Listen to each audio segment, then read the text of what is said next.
माढा विधानसभा मतदारसंघातील भोसे गावात काल पहाटे छत्रपती शिवाजी महाराजांचा पुतळा बसवण्यात आला आहे। गेल्या काही दिवसापासून या मतदारसंघात विविध गावांमध्ये महाराजांचे पुतळे बसवण्याची मोहीम जोमाने सुरू असल्याने पाहायला मिळत आहे। काही दिवसापूर्वीच या मतदारसंघातील अंजनगाव खेलोबा येथे पुतळा बसवण्यावरून मोठा वाद निर्माण झाला होता। त्या ठिकाणी दगडफेकीसारख्या हिंसक घटना घडल्या होत्या, ज्याच्यामुळे गेल्या 2-3 दिवसापासून संपूर्ण प्रशासन तिथेच तैनात होते।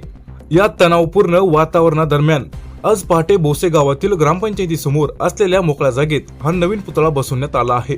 माढा विधानसभा मतदारसंघाचे आमदार अभिजितआबा पाटील यांनी विधिमंडळात या विषयावर आक्रमक भूमिका मांडली होती।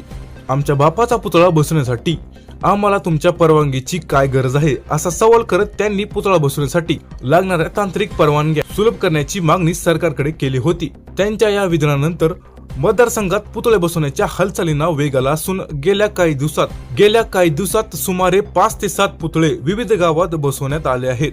भोसे येथे पुतळा बसवल्याची माहिती मिळताच पोलीस प्रशासन सतर्क झाले आहे।